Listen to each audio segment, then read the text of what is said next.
उसके बाद आपसे क्या पूछा जा सकता है वाइवा में, या अलग से बेसिक चीज़ें जो फिज़िक्स की हैं, कह सकते हैं कि फिज़िकल क्वांटिटीज़ कितनी हैं और कौन कौन सी हैं और उनकी यूनिट क्या है। फिज़िकल क्वांटिटीज़ उसे कहते हैं जिन्हें हम नाप सकते हैं, जिन्हें हम मेजर कर सकते हैं। जैसे लंबाई है लेंथ, लेंथ को हम नाप सकते हैं ना, किस में नापते हैं? मीटर में। हालांकि मीटर में भी नापते हैं, किलोमीटर में भी नापते हैं, सेंटीमीटर में भी नापते हैं, मिलीमीटर में भी नापते हैं, माइक्रोमीटर भी होता है और नैनोमीटर भी होता है, एंगस्ट्रॉम भी होता है, फेम्टोमीटर भी होता है ना। और आपने बहुत सारे मीटर सुने होंगे, मीटर, डेसीमीटर, है ना, डेकामीटर, हेक्टोमीटर और किलोमीटर। और आर होता है ARE, एक हेक्टेयर होता है, हेक्टेयर HECTARE। तो 1 हेक्टेयर में 10,000 मीटर स्क्वायर होते हैं। ठीक है, ये सारी चीज़ें पता होना चाहिए। एकड़ भी होता है ACRES, है ना, एक्रे लिखते हैं इसको। सबकी एसआई यूनिट पता होना चाहिए। जैसे लंबाई की एसआई यूनिट क्या है? लेंथ, मीटर में नापी जाती है। मास, वजन है। मास किस में नापा जाता है? किलोग्राम में, तो ये भी एक फिजिकल क्वांटिटी होती है। टाइम किस में नापा जाता है? सेकंड में, यह भी एक फिजिकल क्वांटिटी होती है। और इलेक्ट्रिक करंट, करंट जो होता है, बिजली, इसको भी नापा जाता है। इसको किस में नापा जाता है? एम्पेयर में। ठीक है। अमाउंट ऑफ सब्सटेंस, ये मोल, मोल में नापा जाता है। ठीक है। इंटेंसिटी, है ना, इससे कैंडला में नापते हैं। तो इंटेंसिटी जो है वो ल्यूमिनस इंटेंसिटी है बेटा, ल्यूमिनस इंटेंसिटी कैंडला। ये भी आप लोगों से पूछ सकते हैं कि मास और वेट में क्या फ़र्क होता है, ये हम खुद पूछ सकते हैं। मास और वेट में फ़र्क क्या होता है? मास देखिए कभी चेंज नहीं होता है। आप दुनिया में रहें, चाहे चांद पे चले जाएं, चाहे तारों के शहर में चले जाएं, चाहे सूरज पे जाएंगे तो बचेंगे ही नहीं। ठीक है। तो आप कहीं भी जाएं, कोई भी प्लेनेट पे चले जाएं, आपका मास जितना है वो उतना ही रहेगा। मास का मतलब द अमाउंट ऑफ सब्सटेंस के लिए जो आपके अंदर आपकी बॉडी कंटेन करती है, जैसे हड्डी, गुर्दे, फेफड़े, है ना, वो उतने ही रहेंगे।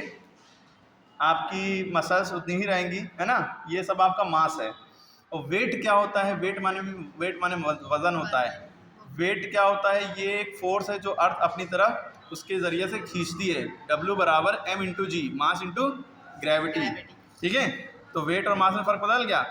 मास क्या है? कि जो आपकी बॉडी के अंदर है ना, the amount of substance in your body, या which you occupied inside yourself, in yourself कह सकते हैं।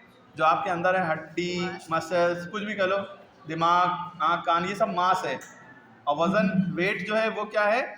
जो आपका वज़न, जो आपका मास है, उस मास को अर्थ कितनी ताकत से अपनी तरफ घसीट रही है, जो आप ज़मीन पे चल रहे हैं, है ना, वो वेट है। तो वेट एक तरह का फोर्स है। वेट जो है फोर्स है। इसका फॉर्मूला होता है W बराबर M इंटू जी। अगर वेट निकालना है तो जितना आपका मास है उससे जी को मल्टीप्लाई कर दो।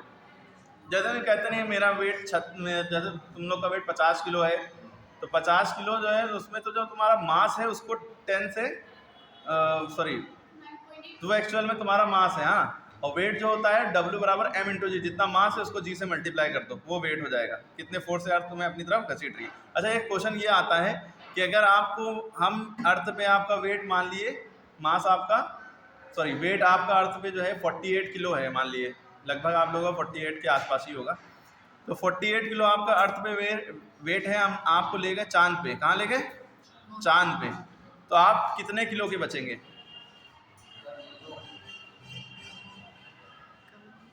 अर्थ पे देखिए ग्रेविटी जो होती है वो 9.8 मीटर पर सेकेंड स्क्वायर से काम करती है, या 10 कह सकते हैं अप्रॉक्सीमेटली। ठीक है। और जो मून पे ग्रेविटी है वो 6 गुना कम हो जाती है, G/6 हो जाती है। तो जो आपका वेट यहाँ पे है वो जब आपको मून पे ले जाके हम छोड़ेंगे तो आपका वेट 6 गुना कम हो जाएगा। जितना भी वेट हो उसको 6 से भाग कर दो, 6 से डिवाइड कर दो। जैसे आपका वेट यहाँ 48 किलो है, अगर हम मून पे ले जाएंगे तो आपका वेट कितना बचेगा?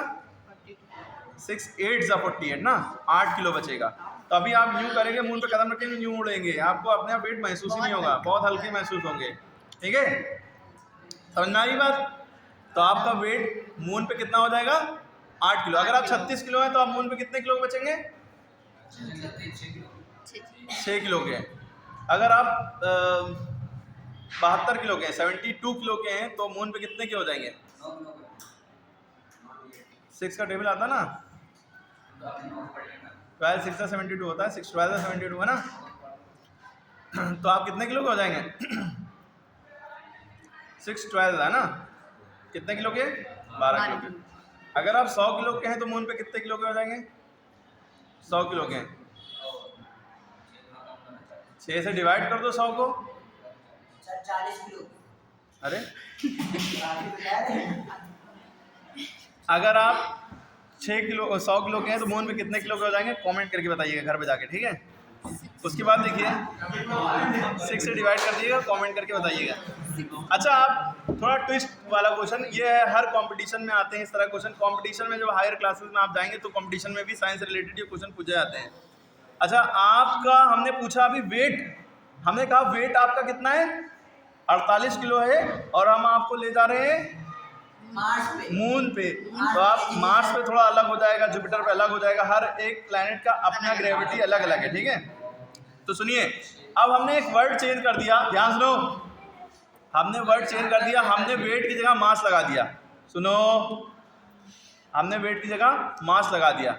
तो हमने कहा आपका अर्थ पे कुछ भी मास है, हमने बताई नहीं वैल्यू, जो मास आपका है वो हम आपको मून पे ले गए तो आपका मास कितना हो जाएगा? उतना ही रहेगा, क्योंकि हमने बताया कि आपका वेट बदलता है। कि वेट क्या होता है? कि मास इंटू ग्रेविटी, जितना मास है और इंटू ग्रेविटी इसमें लगी हुई मल्टीप्लाई में, है ना। लेकिन मास जितना है अर्थ पे, चाहे मून पे जाए, चाहे जुपिटर पे जाए, चाहे कहीं जाओ, मास उतना ही रहेगा, मास उतना ही रहेगा। मास पे ग्रेविटी का कोई असर नहीं, ठीक है। अगर मास की बात करें, मास तो आपकी बॉडी के अंदर जितनी सब्सटेंस, जितनी चीज़ें हैं वो उतनी ही रहेंगी ना। तो ये सारी चीज़ें पता होना चाहिए। तो अच्छा, वॉल्यूम क्या होता है? वॉल्यूम मतलब कि किसी बर्तन के अंदर कह सकते हैं, या किसी चीज़ के अंदर कितनी वो क्वांटिटी आ सके, वो उसका वॉल्यूम है, ठीक है। जैसे हमने ये चौक का डिब्बा है, इस चौक के डिब्बे में कितनी चौक आ जाएंगी, है ना, ये इसका वॉल्यूम है। क्लियर हो गई बात? एरिया क्या होता है? ये सारी चीज़ें पता नहीं। एरिया जिसमें 2 डायमेंशन हो, ये लेंथ हो गई, ये ब्रेथ। जैसे ज़मीन है, ज़मीन आप प्लॉट खरीदते हैं, उसमें एरिया होता है लंबाई चौड़ाई, तो वो जितनी ज़मीन है वो एरिया है। लेकिन अगर उसी ज़मीन पे आपने घर बना लिया, कमरा बना लिया, तो अब वो कमरा एक जगह हो गई, उसके अंदर अब जितनी वॉल्यूम हो जाएगा। वॉल्यूम खाली लोगों का नहीं, एयर का भी होता है। अंदर एयर कितनी आ जाएगी कमरे में, हवा, है ना, क्यूबिक सेंटीमीटर में मामला होता है, या सॉरी वॉल्यूम की यूनिट तो होती है क्यूब। हर मीटर हो तो क्यूब लगेगा, सेंटीमीटर हो तो क्यूब लगेगा, ठीक है। ये सारी बातें याद रखें। अच्छा, एक क्वेश्चन और पूछा जाता है, स्पीड ऑफ साउंड कितनी होती है? साउंड की रफ्तार कितनी होती है वैक्यूम में? 332 मीटर पर सेकंड, 332 मीटर पर सेकंड होती है, और थोड़ी आगे पीछे भी होती है, थोड़ा सा एटमॉस्फेयर का असर पड़ता है ना उस पर। और आपको पता होना चाहिए लाइट की रफ्तार कितनी होती है? 3 × 10⁸ मीटर पर सेकंड, 30 करोड़ मीटर पर सेकंड, या 3 लाख किलोमीटर पर सेकंड, ठीक है। 3 लाख किलोमीटर पर सेकंड, हाँ 2 लाख 99, 2 लाख हाँ, एक्यूरेट अगर बताएं तो 2,99,000 समथिंग किलोमीटर होती है पर सेकंड, है ना। यानी कि 1 सेकंड में 3 लाख किलोमीटर का सफ़र तय कर लेगी लाइट। तो ये सब क्वेश्चन पता होना चाहिए आपको। और आपको ये पता होना चाहिए कि जो आपका स्केल जो होता है, स्केल आपके कौन कौन से होते हैं? Celsius scale, Fahrenheit scale, kelvin scale, और चौथा स्केल आप कमेंट में करके बताइएगा घर पे जाके कि आपका फ्रीजिंग पॉइंट क्या होता है? 0 डिग्री सेल्सियस। बर्फ़ कितनी डिग्री में जमती है? 0 डिग्री सेल्सियस पे। और मेल्टिंग पॉइंट भी यही है, जो उतनी ही डिग्री पे पिघलती भी है, ठीक है। मेल्ट माने पिघलना। बॉइलिंग पॉइंट, पानी कितनी डिग्री पे उबलता है? 100 डिग्री सेल्सियस पे, ठीक है।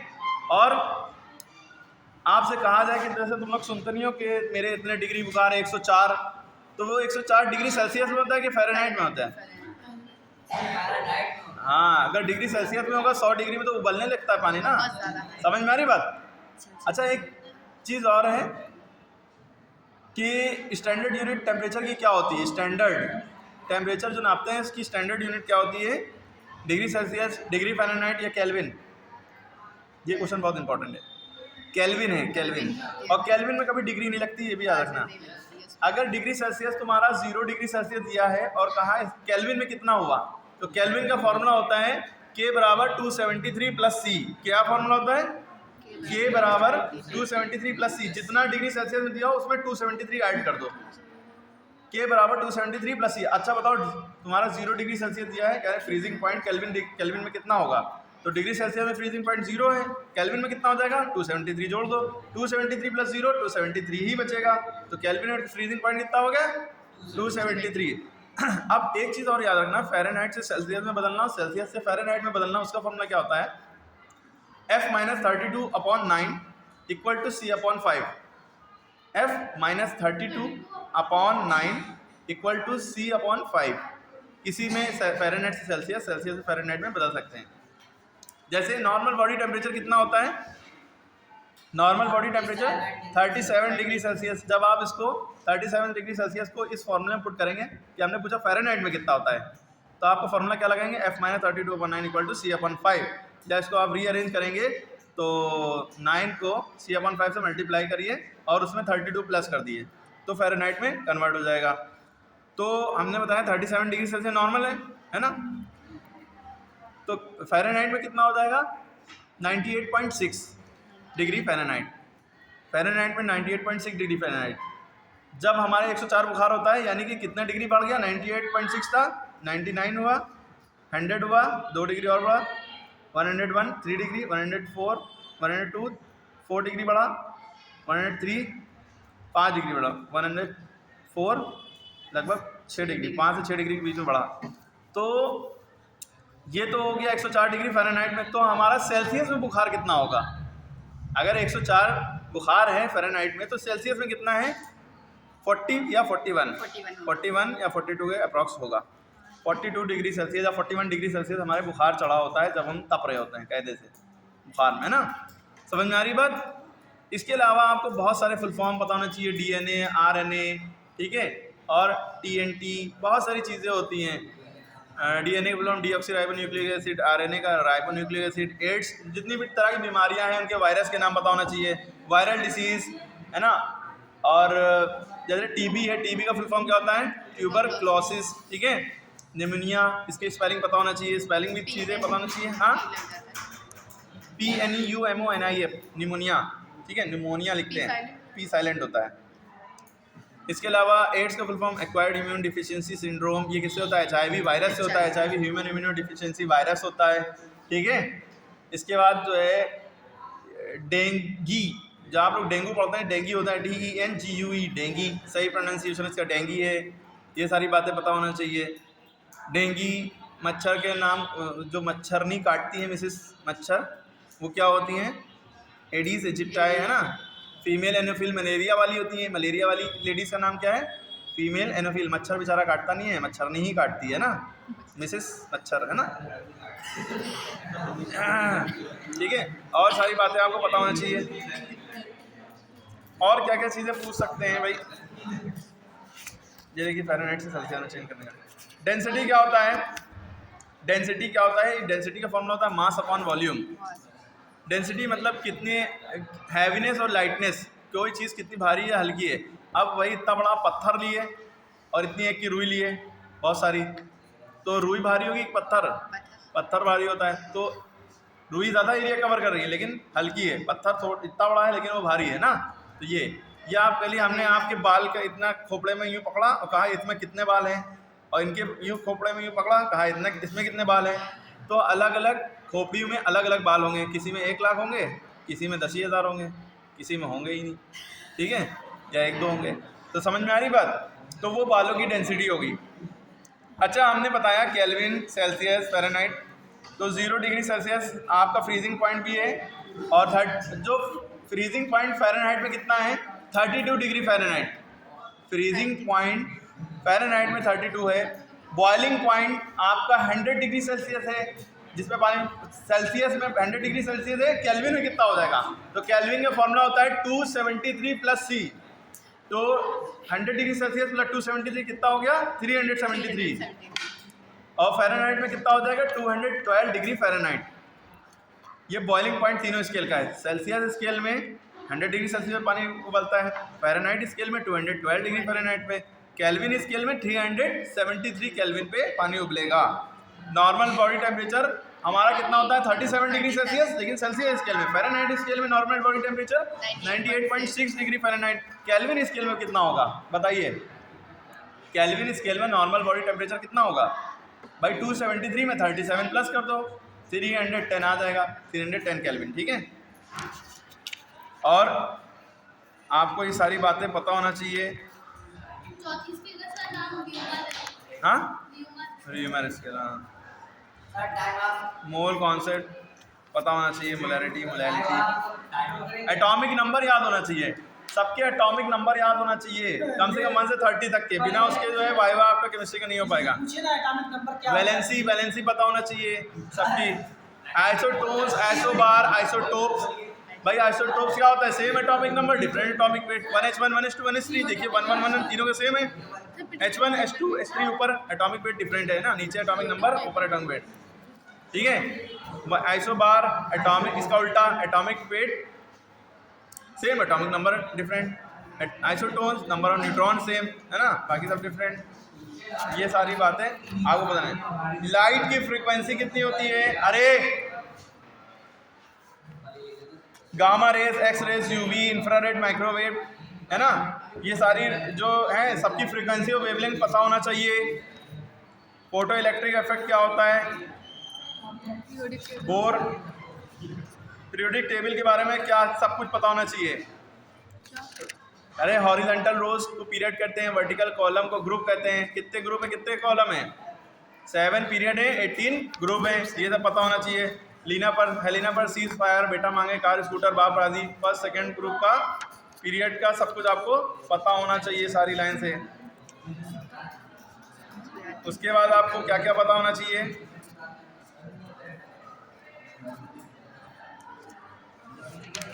ब्रेविस लैटिस के बारे में पता होना चाहिए, डायपोल क्या होता है ये पता होना चाहिए। हाँ, IUPAC नेम सबके पता होना चाहिए, IUPAC नेम सबको पता होना चाहिए। IUPAC का फुल फॉर्म पता है, international union for pure and applied chemistry. Acetic acid का फॉर्मूला क्या होता है? CH3COH, फॉर्मल्डिहाइड HCHO, बेंजीन का C6H6, फेनॉल और फिनाइल में क्या डिफरेंस है? C6H5OH फेनॉल है, फिनाइल होता है C6H6, नहीं C6H5, ठीक है।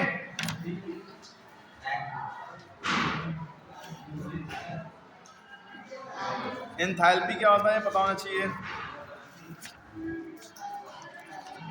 Equilibrium, constant, boys law, Charles law पता होना चाहिए। बॉयज लॉ में क्या होता है? टेम्परेचर कांस्टेंट रहता है, pressure inversely proportional to volume. Charles law में प्रेशर कांस्टेंट रहता है और V directly proportional to T, V directly proportional to T, volume directly to temperature. K and KB में रिलेशन क्या होता है? अब अक्लमंद लोग जो होंगे वो जाके वीडियो देखेंगे, सारे क्वेश्चन के सॉल्यूशन लिख लेंगे, रिवाइज कर लेंगे और आके यहाँ पे सुना सकते हैं, ठीक है। ऑल, ठीक है इंशाल्लाह।